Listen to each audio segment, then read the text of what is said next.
She wants to make a name for herself. And with a golden voice, Lisette Lee seems destined for stardom. She was a pop star, like Britney Spears. But she's about to make headlines. I have a business proposition for all of you. In a much different way. It was just like another level of bad. She'll take drug trafficking to new heights.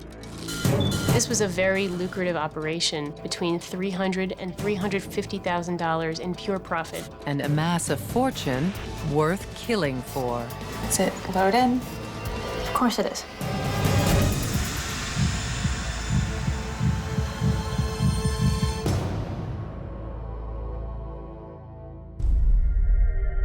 Los Angeles, California, 2009. It's the land of beauty and excess, where everybody wants to be a somebody. And nobody seems to stand out quite like 28-year-old Lisette Lee. Lizette always made a big impression. She always made a big entrance.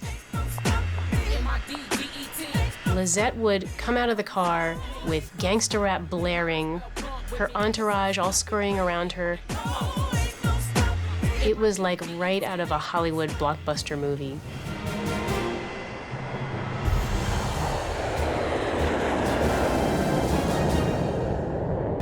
And like a Hollywood starlet, Lisette gives a whole new meaning to traveling first class. Her plane was incredibly luxurious. It looked like a flying yacht from the inside. Very, very fancy. Because the Lisette party don't stop. Nothing but the best for someone who seems to be on the highest rung of the social ladder. But Lizette's image of success is all an illusion.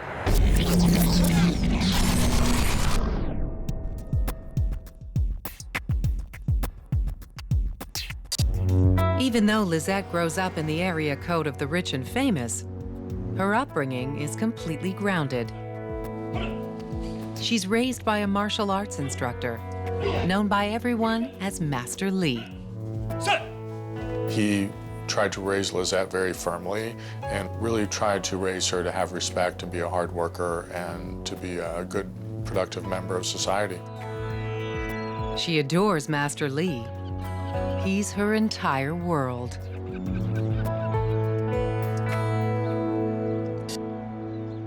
Until one day, Lisette learns that Master Lee is not her real father. Turns out, she was born out of wedlock in South Korea. Lizette's true backstory is one that's worthy of a soap opera. Her biological father is rumored to be a gangster in the Japanese mafia. Her mother is a member of the Samsung family, owners of the Samsung electronics empire. The Samsung family is the wealthiest and most famous family in all of South Korea. The family refuses to accept the forbidden relationship. And Lisette. So it was decided when she was an infant that she would not be associated with the parents at all.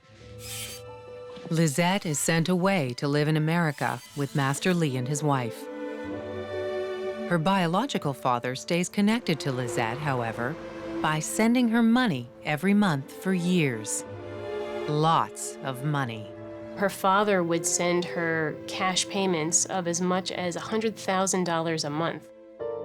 But money can't buy the one thing that Lisette wants most: acceptance from her birth family in Korea. Deep down, she was struggling with a lot of issues of abandonment and rejection. So Lisette creates a persona that is not only good enough, but better than anyone else around her. A rich heiress and a pop star, adored and admired. So you're really a singer in Korea? Yeah. I never told you? No. Oh my gosh, that's so cool. She would tell people that she was a Harvard graduate, that she had been on the cover of Vogue in Europe. She said that she had performed at the sort of Asian version of the Video Music Awards, and she was a pop star, like Britney Spears. I wish you could speak Korean so that we'd understand it. Her tales of fame abroad are a lie, but her ability to sing is very real. And when she grabs the attention of a Grammy-winning record producer in LA named Bradley Spalter, Here she is. Lisette, how are you? Hey. Good to see you. It's great to see you too. it looks like Lisette Lee might actually have a chance to make a legitimate name for herself. All right. Are you ready to lay one down? Yes. Let's do it. All right.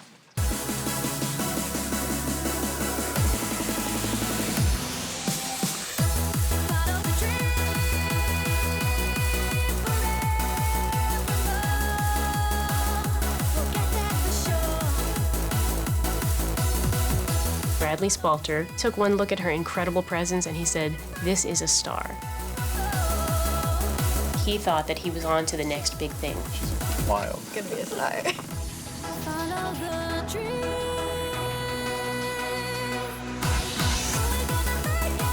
She did love to sing. She felt like that was something that she could do. Yeah! Yes! Come here. That was fantastic. Oh, my God. It's a dream come true for Lizette. I'm gonna make you a star here in the U.S. You're gonna make me a lot of money. Was she not brilliant? She wanted to be famous. She wanted everybody to know who she was. And she will be famous. Just not the way she or anyone else expects.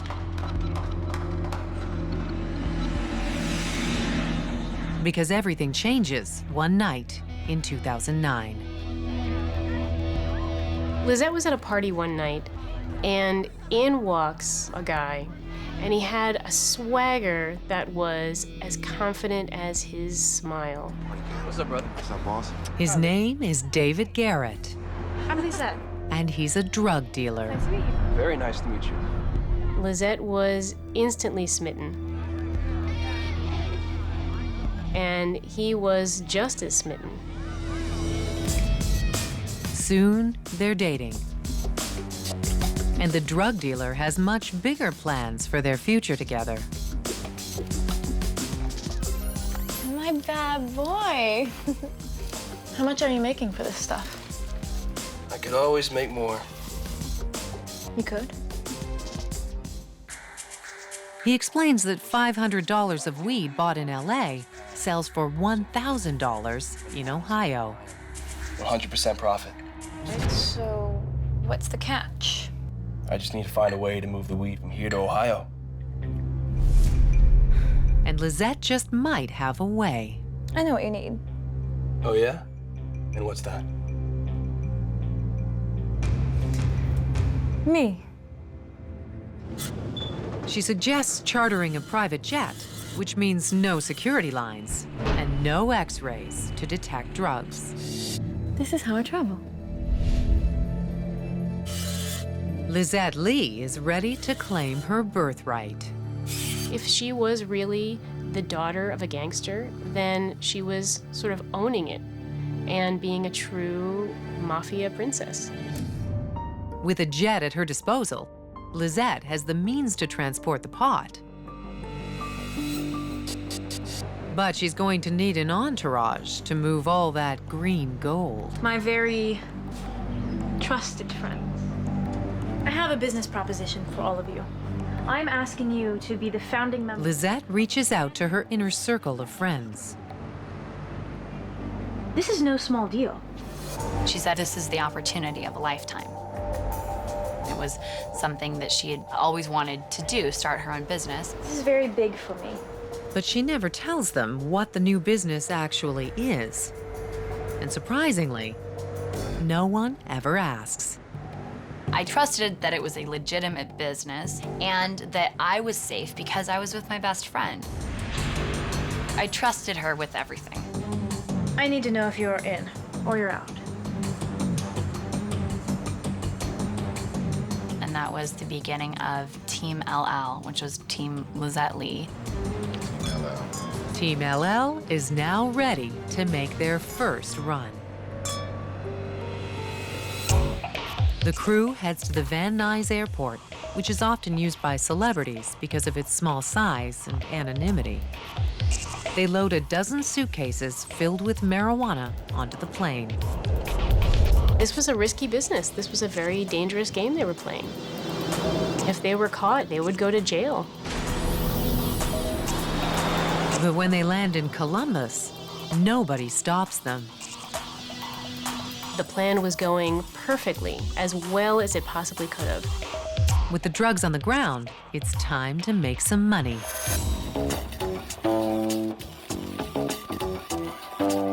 Once they were in Columbus, there was a separate hotel room for the marijuana. The marijuana would be stashed in that hotel room, and this person would come and remove the marijuana suitcases, and they would come back, and the suitcases would be filled with cash. Then they'd go back to the airport, take the same charter jet flight round trip back to Van Nuys. Her first deal nets more than $300,000. Over the next several months, Lizette's business takes off. Lizette's confidence really started going way up. She thought to herself, you know, I can really do this. Lizette makes runs about every 3 weeks, moving close to 500 pounds of marijuana on each trip.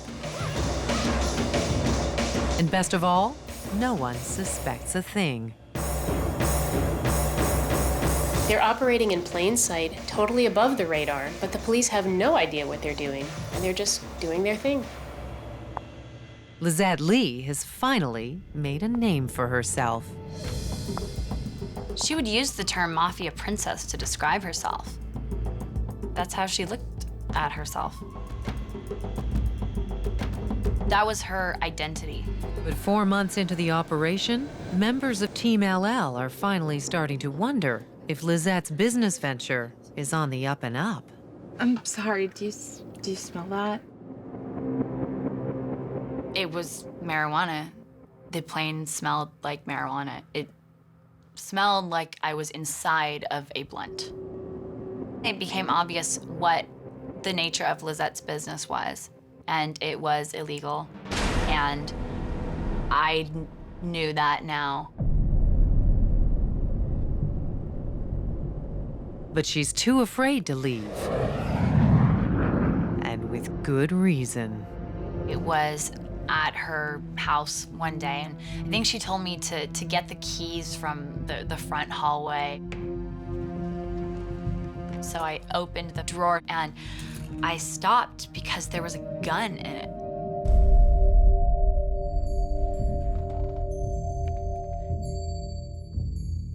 And I just said, is that real? And she said, of course it's real. And she walked up and grabbed it.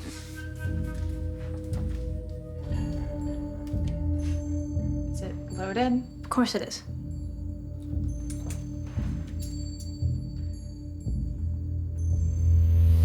You never know when a girl's gonna have to use one. Everyone on Team LL had a healthy fear of Lisette. They were so caught within her web that they just couldn't get out. But someone is about to escape.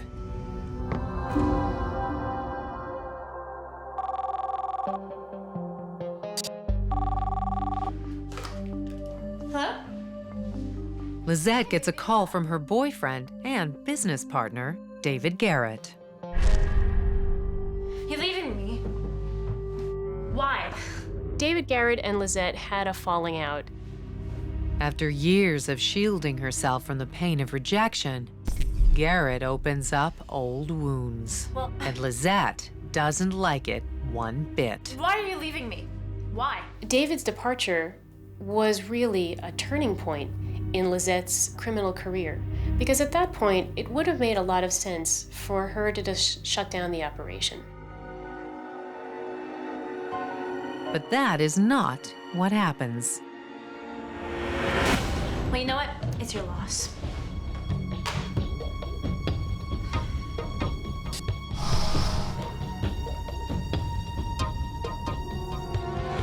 Lizette continues the lucrative drug trafficking operation, amassing a multi-million-dollar fortune along the way.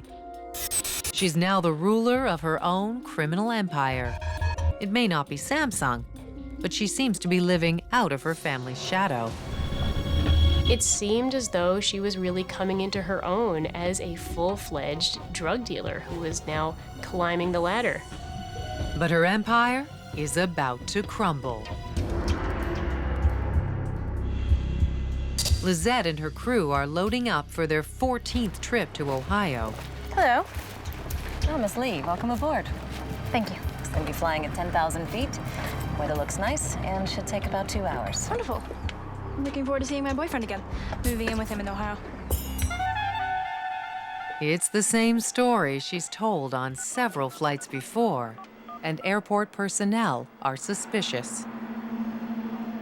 Yeah, it's this Asian pop star. I don't know. Something's not right. These individuals had made approximately 14 similar trips, and there were stories that were told that were the rationale for why they were traveling. She told me the same story she told me last time. It's the third time now.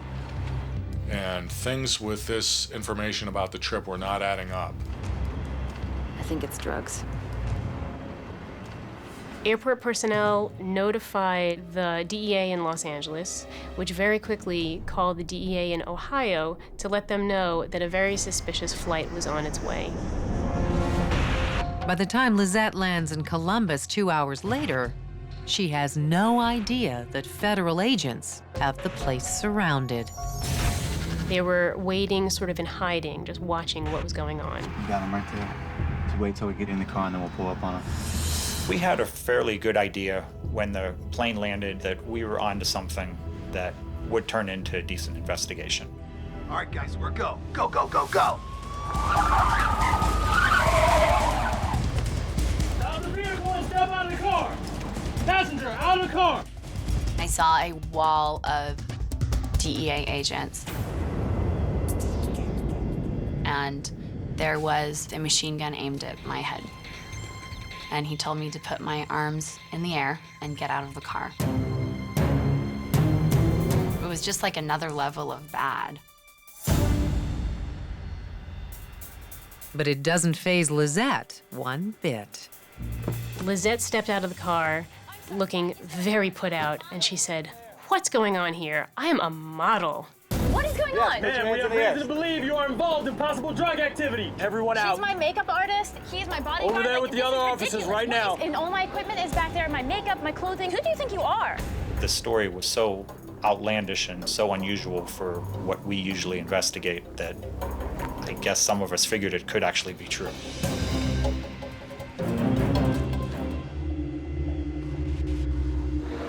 Everyone on your stomach, now! But the jig is up when agents find 500 pounds of shrink-wrapped marijuana bricks in Lizette's luggage, worth $500,000 on the street. Down, on your stomach, everybody, hands behind your head. Get down.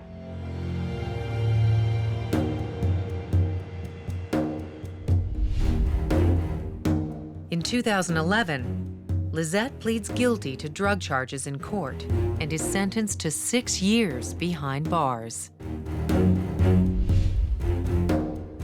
And all of Lizette's crew end up pleading guilty to various drug charges. Her best friend, Miley Katie, spends a month in prison and another year on house arrest. I have learned quite a bit in this whole experience. Even though I was lied to, I could have made other decisions that would not have carried these consequences.